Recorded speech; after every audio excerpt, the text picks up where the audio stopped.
All right, well, welcome to Sacred Thoughts Podcasts. Today we have Peter Bell. If you don't know that name, you aren't either in a Protestant evangelical setting or you live on Neptune. But the name is getting around, at least in the United States, but probably into other parts of the world, English speaking world, because Peter Bell is the producer and voice behind what is the Sons of Patriarchy podcast, which launched, was it back in the summer, late summer? Yeah, it was middle-ish fall, late summer. It was October of 2024. Oh, okay. It was October, so Yep. it's even newer. It was like early October 2024 is when we launched. Okay. So, how would you summarize the Sons of Patriarchy podcast if people don't know of this podcast? Yeah. I think especially now it's become more relevant with the Hegseth nomination and appointee stuff. He's a member of the CREC, and so people are looking more into that. And if people want to look more into the CREC, that's exactly the denomination that we're exposing. And it was founded by Doug Wilson in the late 90s. We're also exposing Doug Wilson and all affiliated institutions with Doug Wilson. There's been rather rampant abuse cover up or abuse in either his church or in related churches. And so we're exposing that. A lot of this is public record.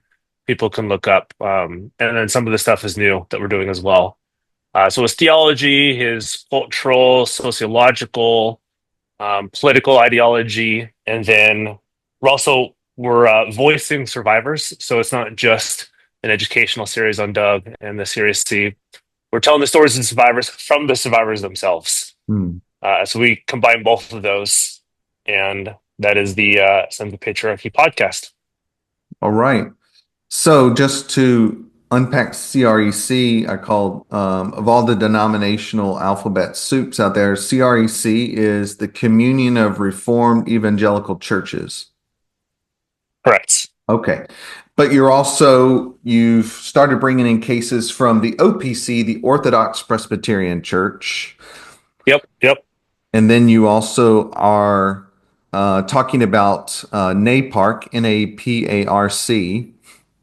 And hmm NAPARC stands for, North American Presbyterian and Reformed Council. So okay. it itself is not a denomination. It is the umbrella of Reformed denominations. There's about a dozen under it. Oh, OPC being one of those. okay. There are a dozen OPC, PCA, the Presbyterian Church of America would be Correct. two of the more perhaps known denominations. Yep. Yeah. Correct. But Doug Wilson's denomination, CREC, is not under that umbrella.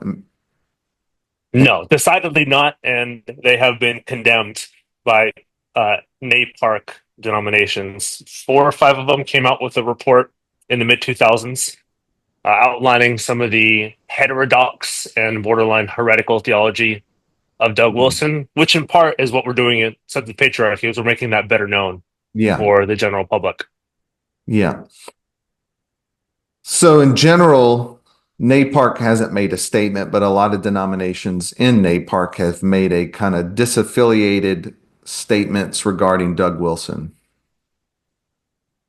I think NAPARC has made a general statement based upon the denominational statements. But then denominations themselves have written papers against CREC Federal Vision, which is kind of a catch-all term for their theological outlook. Yeah. Um, but I think NAPARC has some general statement as well in it too. But even with that, as I'm catching from the podcast, is that it still is in the nooks and crannies of some of these places, or maybe even out in the open.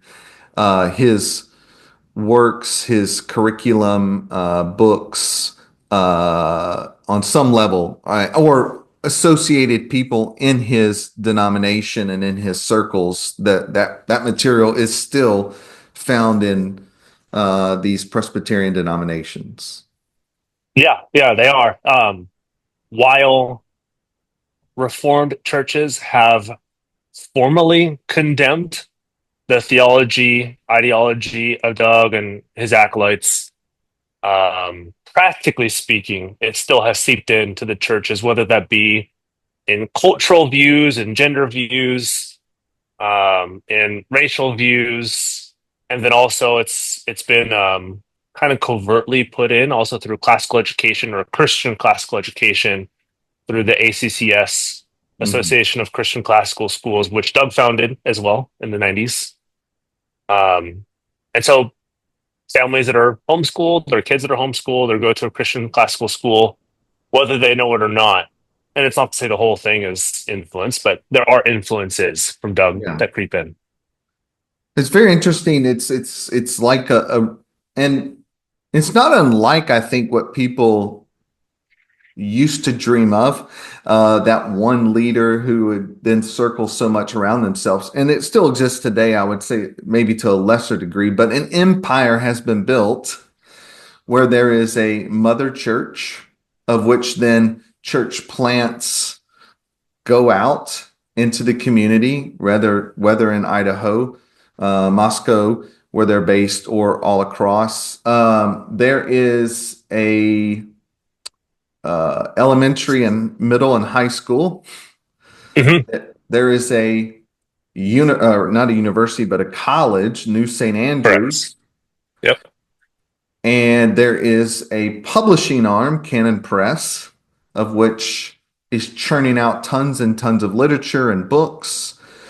And so, yeah, I mean, it looks like, for lack of a better way to say it, an empire, of, lo and behold, all places, Moscow, Idaho, land of what we thought was potatoes, but is other Yeah. Yeah. We just other. call him Potato Head. We call Doug the Potato Head, and Idaho Okay, the land of potatoes. Yep. yeah. If you don't know Doug's, stuff, you can. I mean, it's painful to read his blog, which is called Blog and Mablog, Hmm. Hmm. based upon Mog and no Gog and Magog. It talks about in Correct. Yep. Ezekiel and Revelation. Uh, he is actually quite, you've mentioned this, he is quite theologically astute, very smart, studied. Hmm. You can find him, he traveled with Christopher Hitchens, and they would do, um, these kind of debates at different major cities. Christopher Hitchens being atheist, Doug being a theist.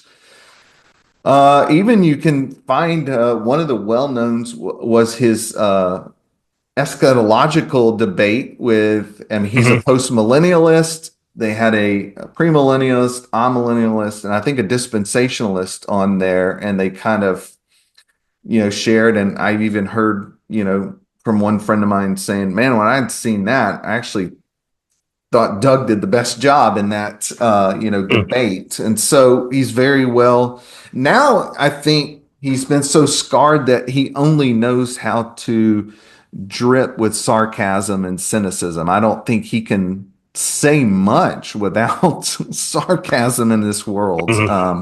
which is a turnoff for me. But anyway, that is the empire that has been built in Moscow, Idaho, around Doug Wilson, but its effect is very much real. Now, so I wanted you on because I wanted to know, if, for lack of a better way to say, the story behind everything.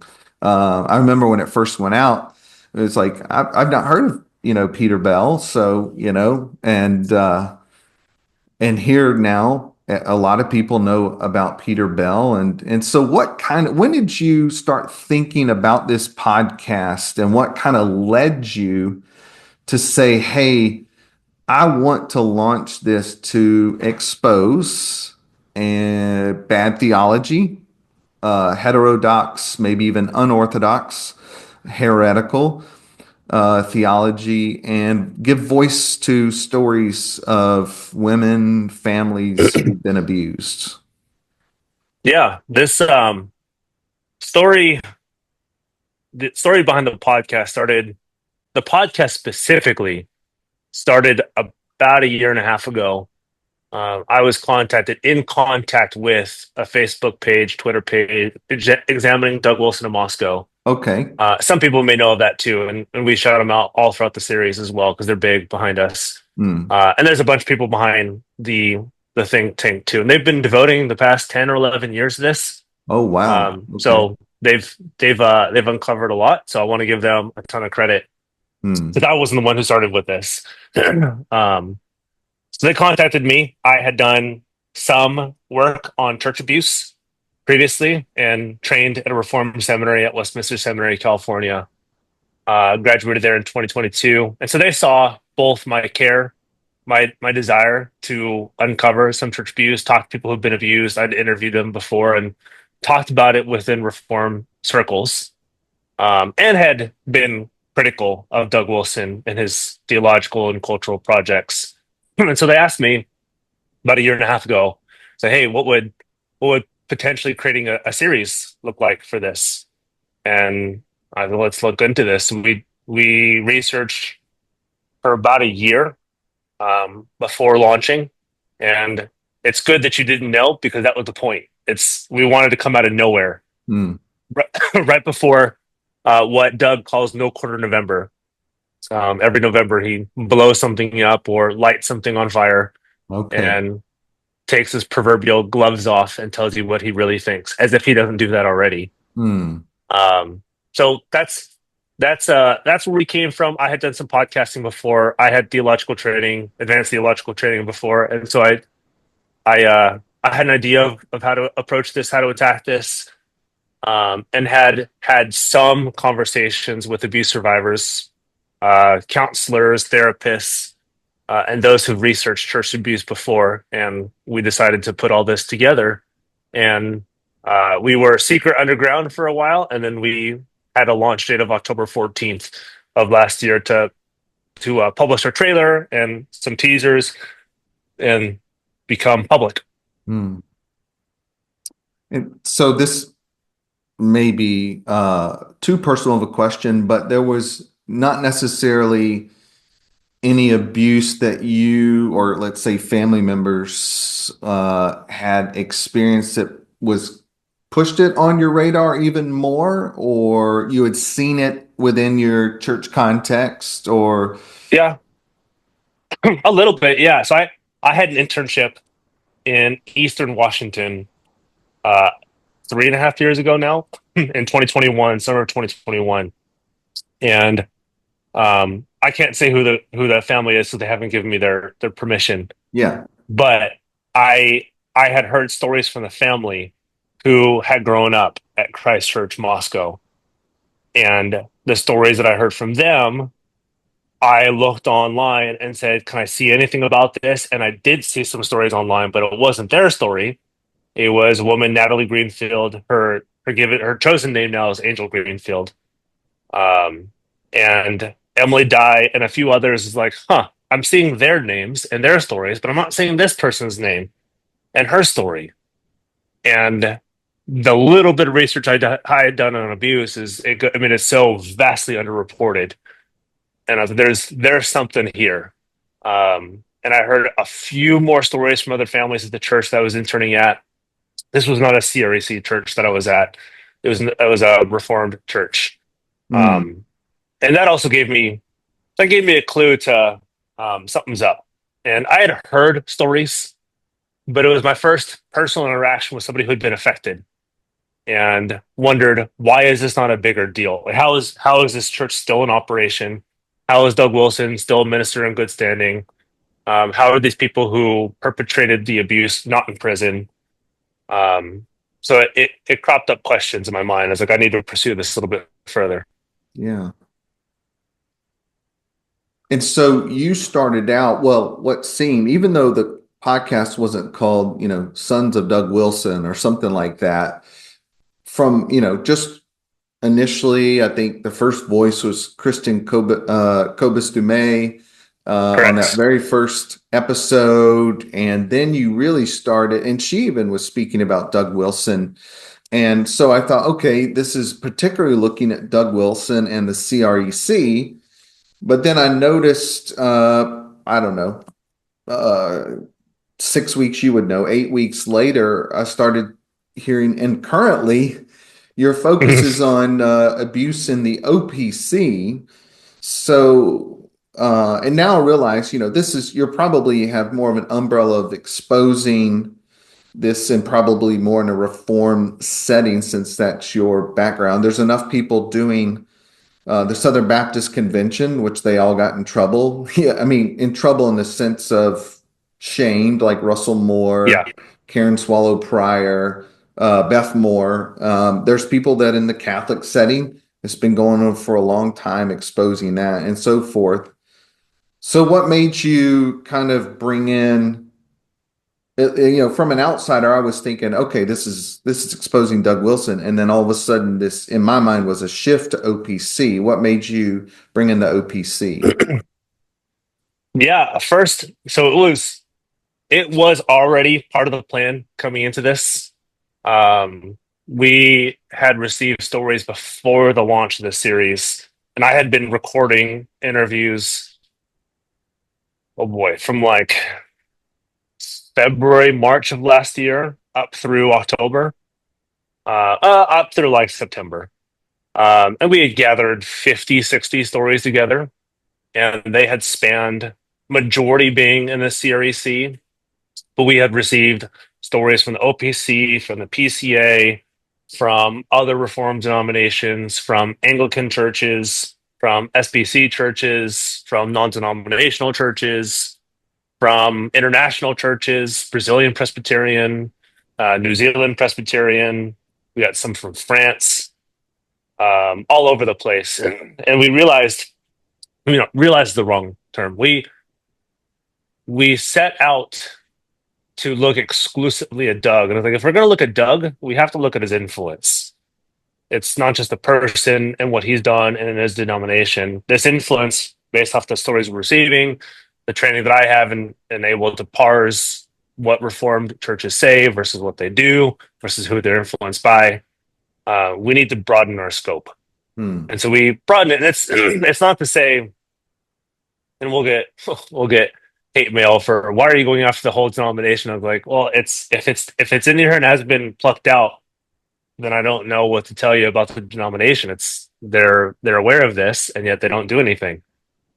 And so we broadened it not because we wanted to include others in a in a documentary that didn't originally include them. We wanted to show people how broad his influence is across all these denominations, especially among those who have formally denounced him. And we say you can on paper say you don't like this person, but in reality, you've let him into your house and you've let him into your congregation. You've let his influence into your people, and this has caused ruckus in the church too. And what are you going to do about it? Hmm. Yeah. What's going to be done? And so I guess connect to that, and you mentioned the phrase hate mail, which I'm sure there's a plethora of that. Quite a bit. Yep. I think it's on both sides. Obviously, there's a lot of positives, like myself, who's like, "Thank you so much." I even brought on one of your guests because I was moved by her story, particularly that she has remained in the faith, where a lot of people, Hmm. and you give space for people on their journey to understand. Well, I understand why you're deconstructing. I understand why you're deconverting. Um, but Stephanie Cherinovsky, Chernyavsky. Chernovsky, It's a hard word to say. Chernyavsky. yeah, she Chernyavsky. There you go. She's gonna beat me up because I butchered She's her going to name. listen to this. I know that for sure. Yeah. Yeah, well, I worked so hard with her to get it just right, and I did on my podcast. But so there's been a lot of positive, but so the negative, there's a lot of it there. Not just the what I would consider the obvious hate mail that's coming through. I don't know if there's beyond the hate mail or hate email and commenting on social media, on podcast platforms like Apple Podcasts. Is there anything beyond that that currently you may be having to experience because of what you're doing? Yeah, it's been, I'll say most of the hate, quote unquote, stuff has been we get Apple review bombed. So people will leave just a slew of horrible reviews and bad ratings, which, I mean, to be honest, all that does is just get us more popular. It does. It I does. don't think they realize that, which is like, okay, that's you can keep on doing that, but all that means is more people are going to listen to what's happening in these churches, which is our plan, our Yeah. goal. Um, Most of it's been through social media, and we've had emails and messages, private messages to us that were um, rude, is to put it lightly. I won't go into some of the stuff that they say about us and the guests, but the stuff that will grind me is when they send it directly to the guest. Okay.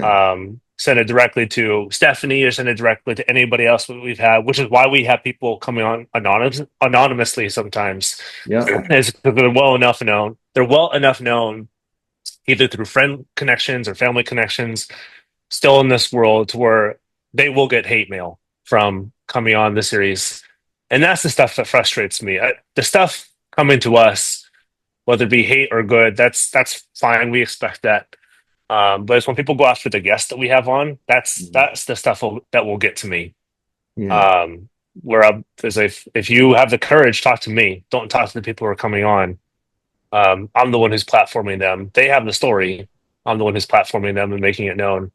So if you have any beef, take it up with me. Don't Yeah. take it up with them. They've already gone through plenty, plenty, plenty. So that's happened too. We've gotten threats from others. We've gotten threats from Christchurch affiliated people. We've gotten threats from others. Um, we are infamous on a few reform chat boards, Puritan board being one of them, which people can go on there. We're probably the most discussed topic on them, and they're probably the biggest reform chat board out there. I mean, there's tens of thousands of views and comments and everything. It's it's wild, and it's not so much that it affects me. It's just I wish people cared about this. I wish people cared about abuse in the church, and not just, oh, we need to hear both sides, or what's your real reason behind doing this? And you're just trying to Mhm. break down Christ's church, or you're trying to get famous by putting people on your series. And if people knew the work that went behind this, they would know that is the furthest thing from the truth.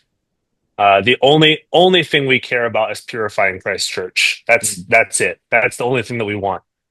Um, we want the gospel to be proclaimed. We want survivors to have their voices heard, for them to feel listened to, that something's going to happen, whether in this life or the next.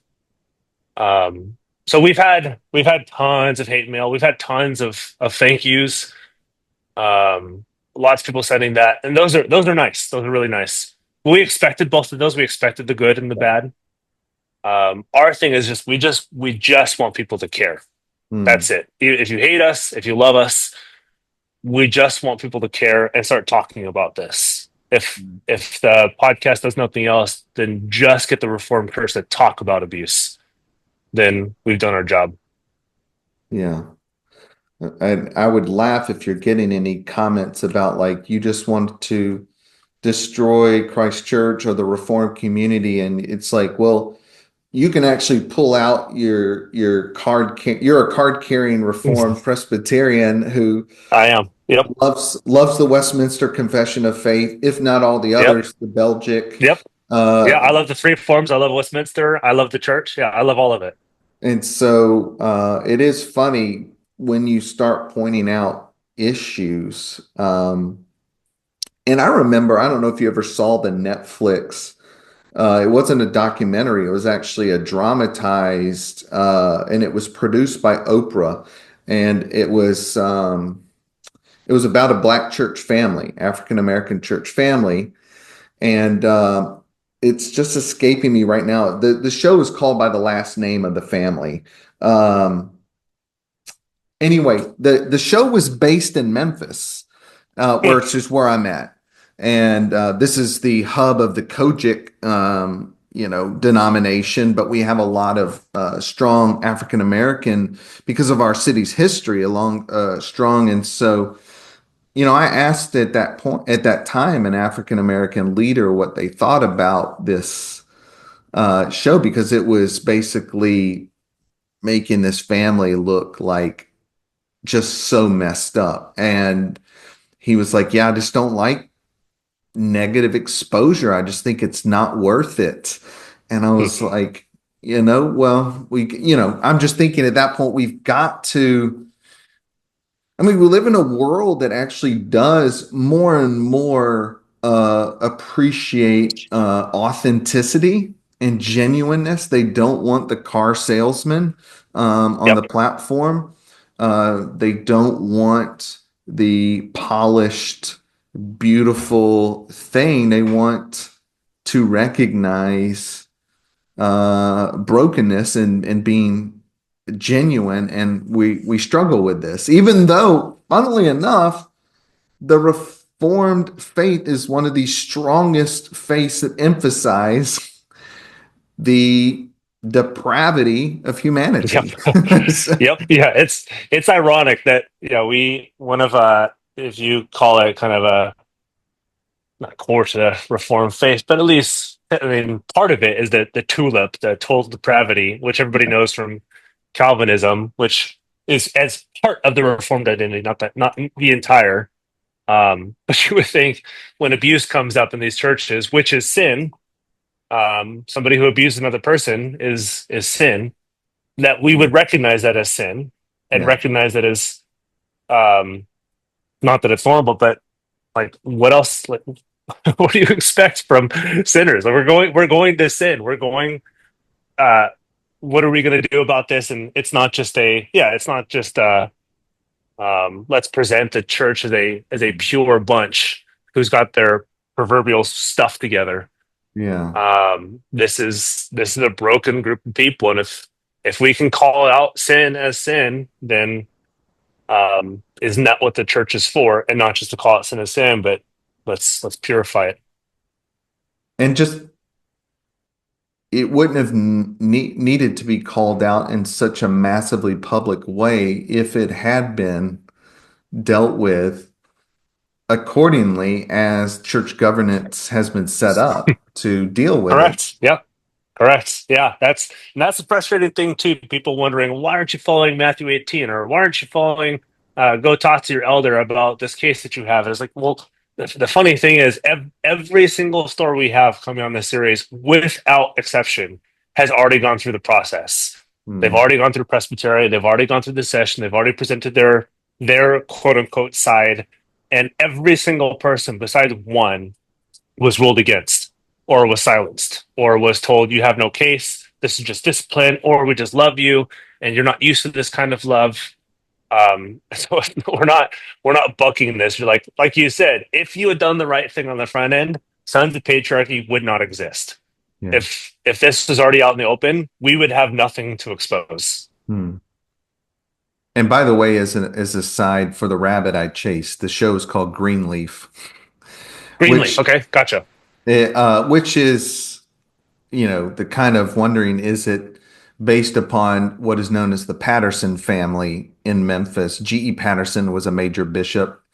His grandson was my general practitioner doctor, who was Huh. considered the black sheep of the family because all of them went into ministry, but he went into another M, medicine, Yeah, and yeah, so yep, he didn't follow the historic line of the Patterson family. But, you can't really nail down who it is. But the show is based in Memphis, literally, and it's about a black church family and a pastor and all of the mess that is entailed. And it's kind of exposing church culture and the painfulness yep, of church leadership culture, especially when you build big empires. I just think mess is always there, but I think the bigger the empire, the more the mess is. The more elephants are in the room, which elephants leave big piles of crap behind.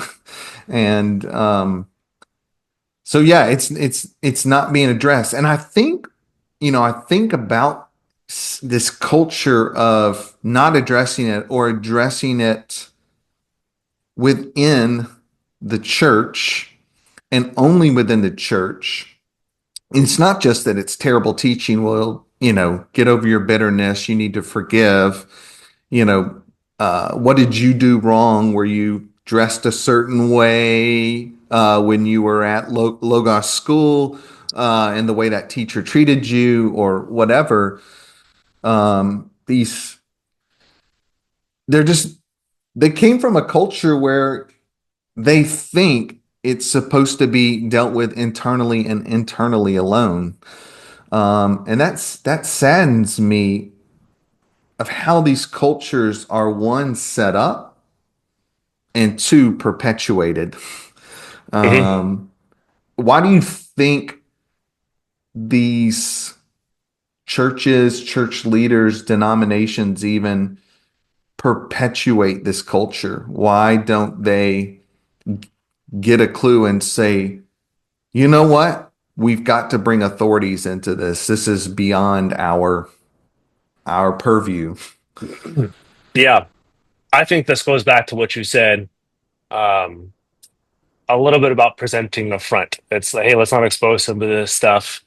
Is the church wants to look good, and in in their view, the church does not look good if sin is exposed, if abuse is exposed, if a husband and wife divorce because of severe abuse, or if a teacher at a school that's attached to the church is exposed for being an abuser or a pedophile. Um, they think that does not look good.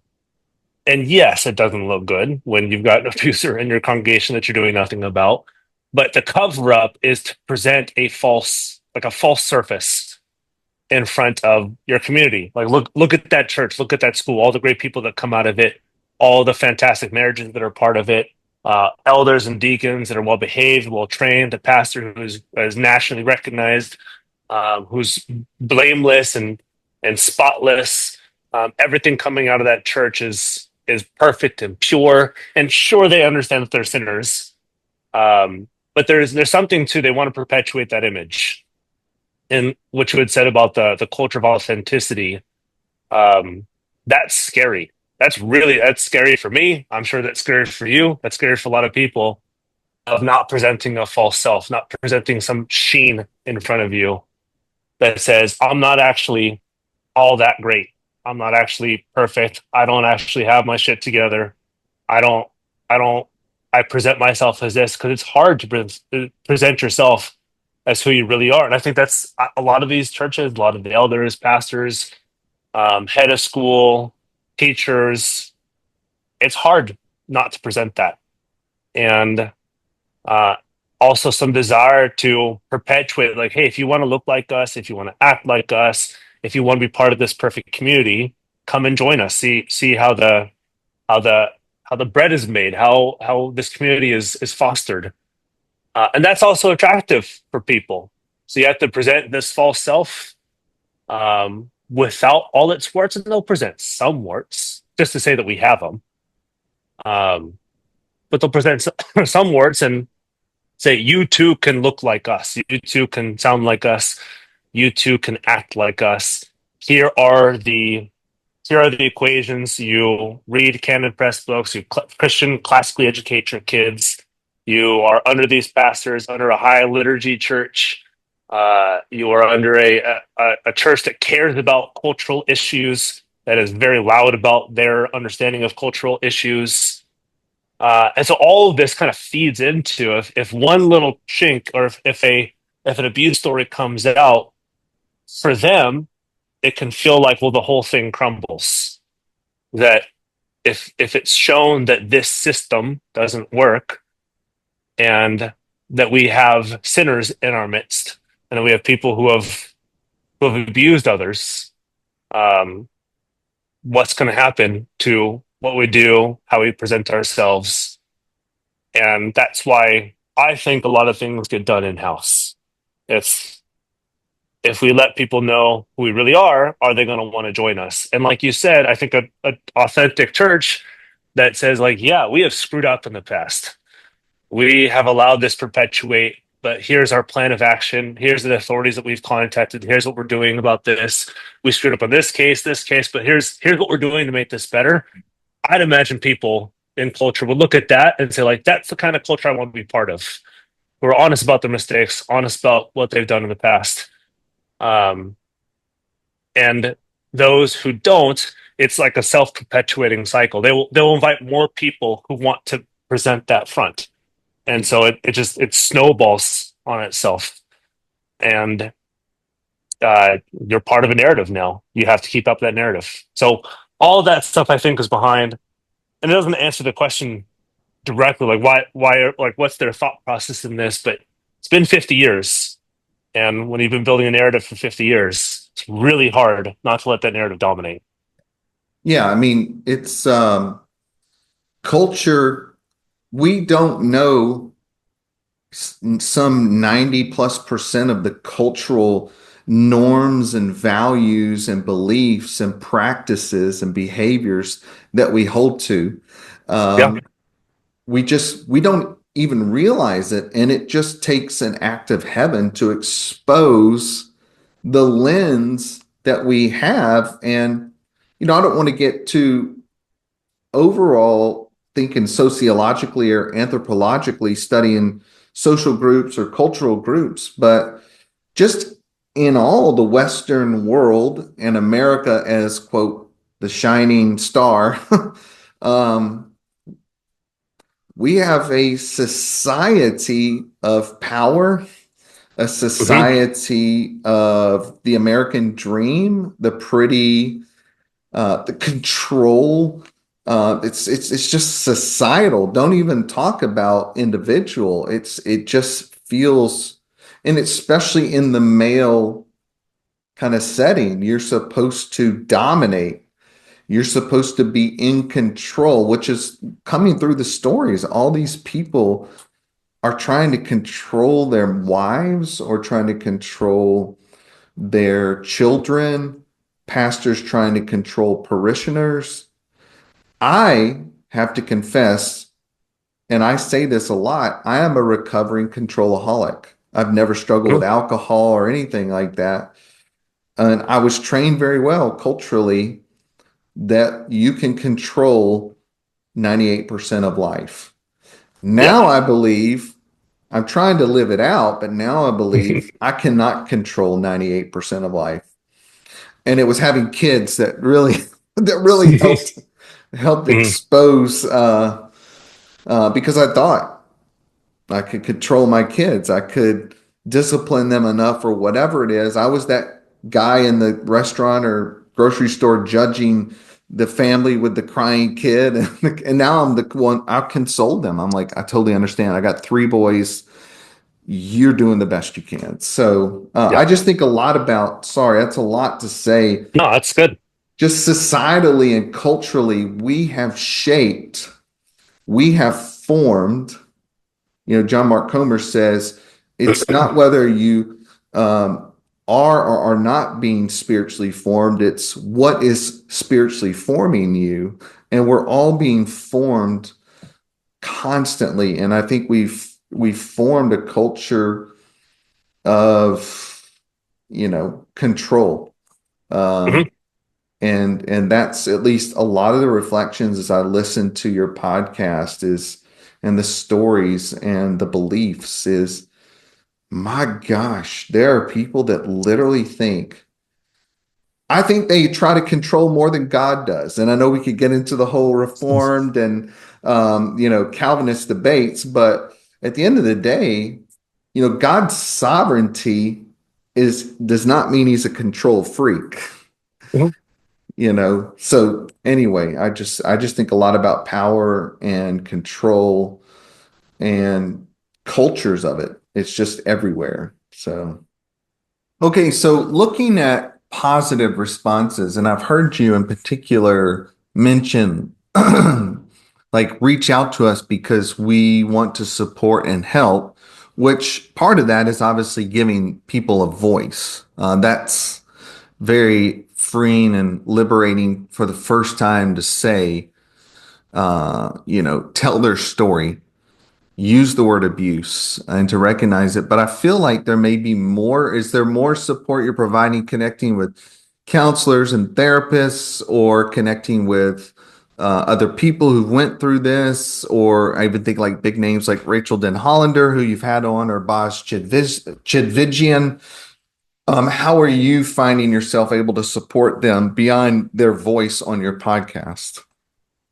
Yeah, we have a fairly large volunteer team, dozen or more than that, maybe 15 or so.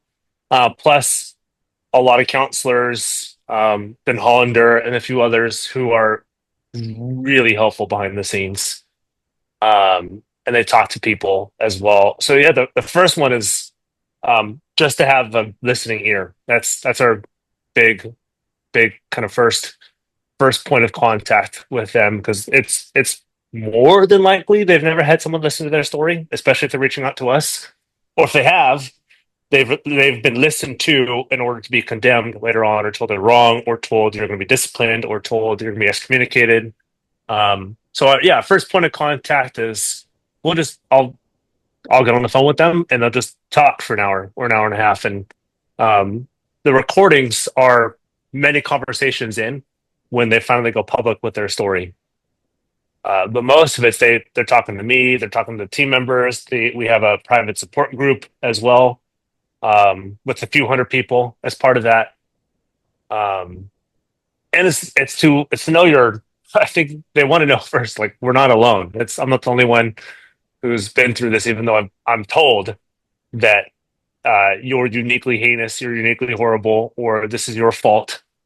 Yeah, like you said, there's something freeing about that. And we also do have resources.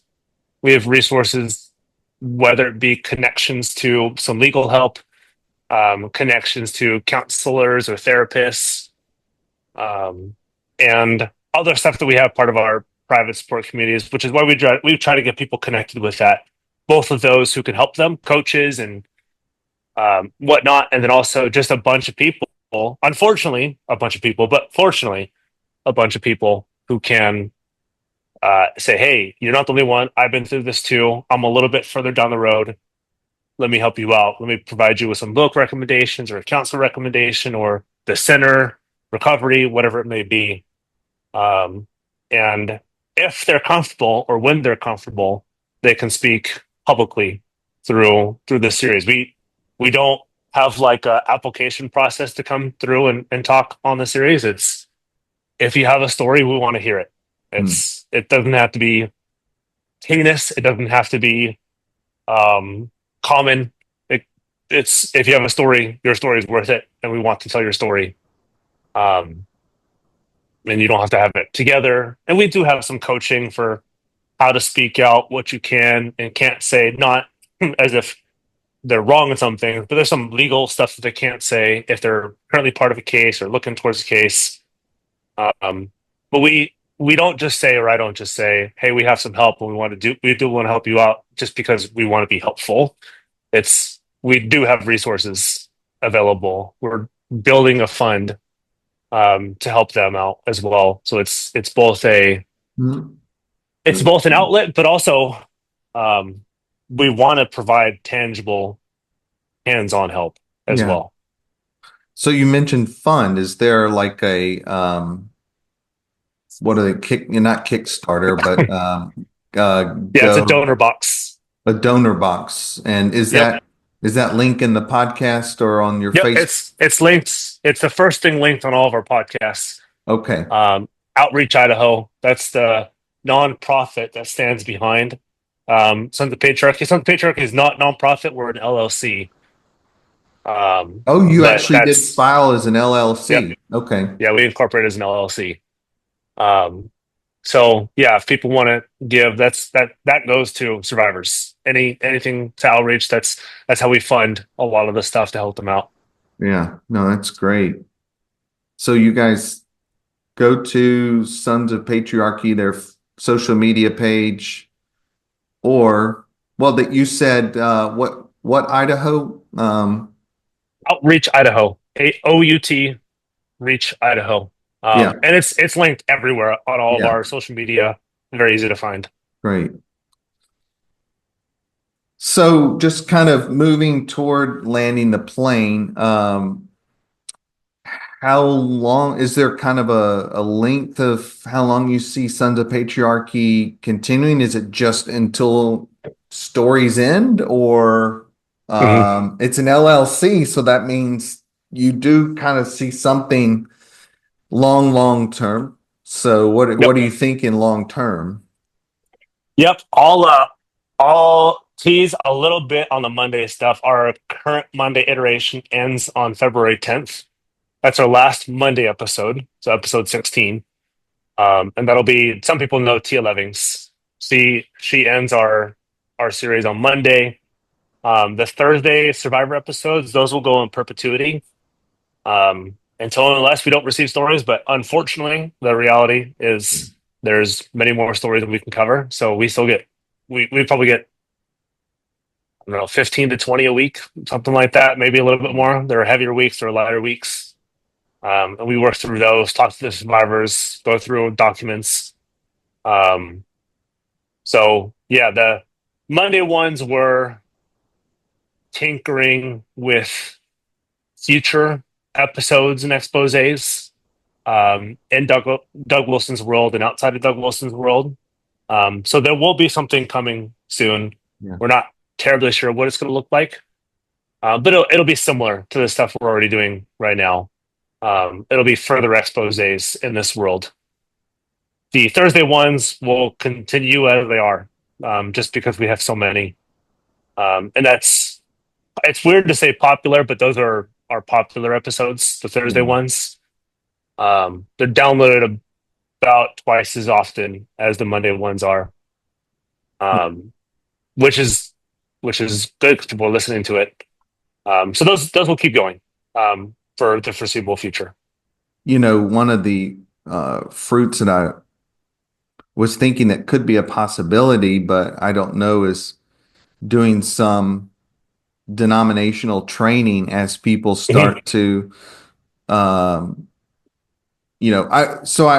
I taught actually a leadership intensive class last week. It's on leading change in organizations. And we talked about as a class, we don't typically have emergency plans, for most cases. And that's because we don't know what we don't know. And the greatest example was in 2020, Mhm. nobody was ready for, COVID, a pandemic. And so now it'd be interesting to find out now, 5 years later, what kind of emergency plan has at least been written down in case this happens again. But everybody's now, bought into Zoom. Mhm. They kind of left all the blue jeans, and some people use Teams, but Zoom and Facebook. What is it? Facebook Live. They've got that, and everybody can go online now. But we didn't have an emergency plan for that.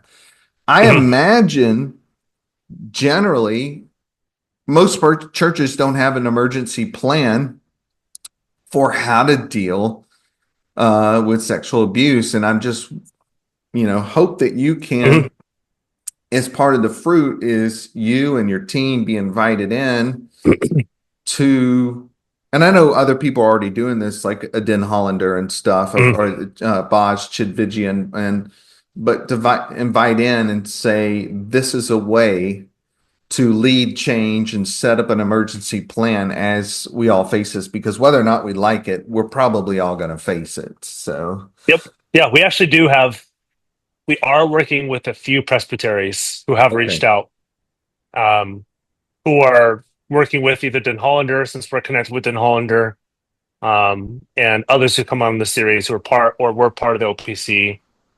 So we are working with some, and it's also, like you said, that is part of our plan, is to connect them with people who've been abused in these systems, and work with them also to see what can we do better, how can we amend our church order, what do we have to add to this. Yeah. um, yeah, when things like this come up. So those are currently being done, and we also do want more of that stuff to be done in the future. Yeah. That's great. Last question, except I may end the podcast like you do, which is any final comments that you want to make, but any any future projects outside of or in light of Sons of Patriarchy, any future projects that you hope? One thought that comes to my mind, do you want to manuscript some of this stuff, if you will, for lack of a better way to say, book format, or any other projects, podcast, or other projects?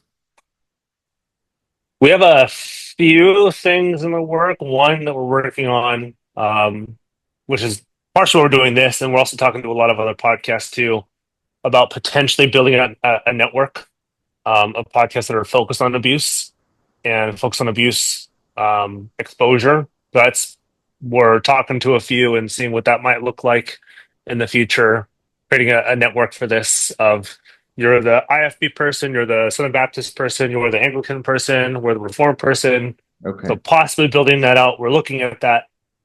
And that's just to get wider exposure. It's not just one podcast who's doing their own thing. We're all talking to each other and helping each other out.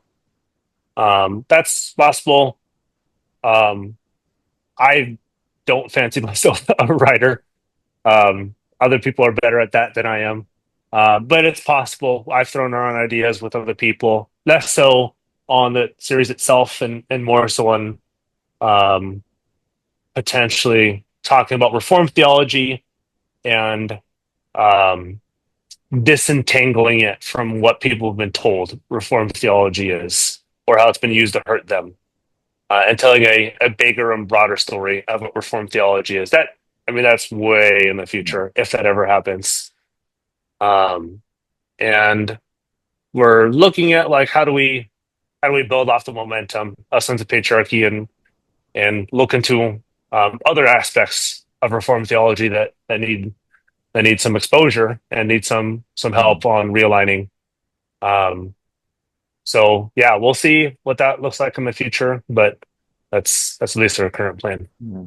Interesting you talk about helping people on some level understand actually what Reformed theology is. And so you really have to talk about neo-Reformed theology, in our world Mhm. today, which I kind of jokingly say that it's based around three things: Calvinism, non-dispensationalism, Mhm. and we have a plurality of elders. We're Yep. Yep. Reformed.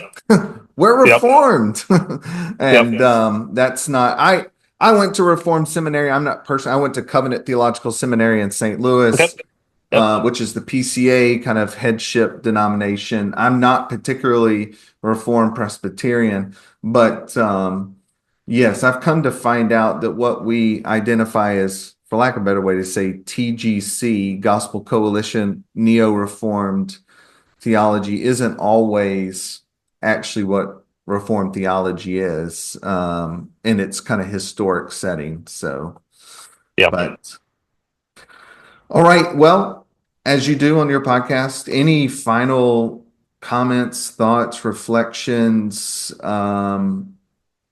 unloadings that you want to do as we land this plane today?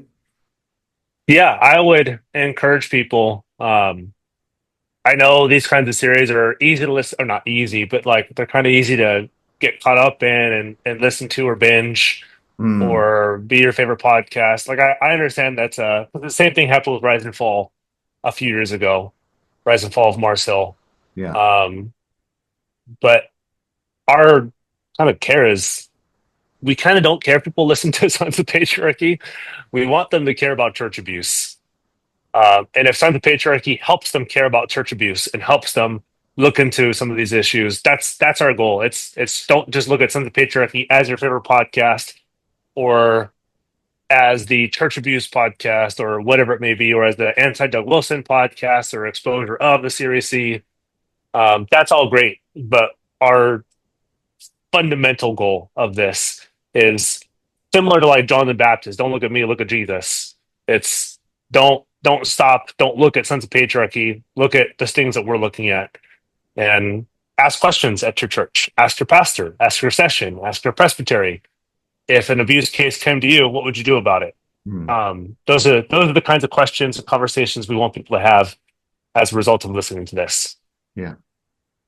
And if you're just to say, if you're not in Presbyterian world, session means the leadership, for lack of a better way, the Yeah, elders elders. and pastors Yeah, and stuff. Yeah, yeah, and yeah, even if you're not reformed, um, which I mean, we have a very broad audience, and I think a yeah, lot of them were not reformed. But ask your pastor, yeah, ask your parachurch ministry, ask your director.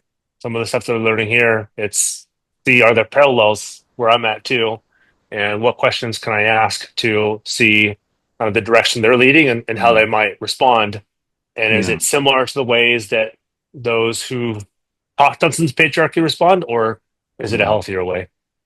Or even in a church like ours, we have about, I don't know, 12, 13 mental health professionals, Hmm. is a place to start. We try and host an annual mental health workshop in our church. And so, if sometimes pastors can feel untouchable, or you may be fearful that they won't respond. Yeah. They'll respond like what they're hearing on Sons of Patriarchy. So, um, but I do. I love that regardless of Sons of Patriarchy, that people become passionately caring about this subject, and Mhm. that we deal with it. And just listening to you talk about um, trying to build this network of how he could do, an Anglican setting or SBC setting or Reformed setting. It sucks, but hopefully out of this really big reckoning period of brokenness, and the church almost in America is in exile, that it would actually bring us together, because Yep. it's very easy, not very easy. It's you see your need much more in the midst of the painful, broken display of issues, and I just hope we don't. There's a lot of us that don't double down, but rather than we lament, not lament because necessarily we abuse, but we just lament in light of the reality of what is happening, what has happened and is happening. So, Yep. no. True. Well, thank you, Peter. I really appreciate, obviously it's going to go on my podcast for the 17 people that will listen, but if anything for myself, I appreciate the conversation, appreciate you giving your time and just the messages we've had and interacted with. So thank you very much. Of course, my pleasure. Thanks for having me on.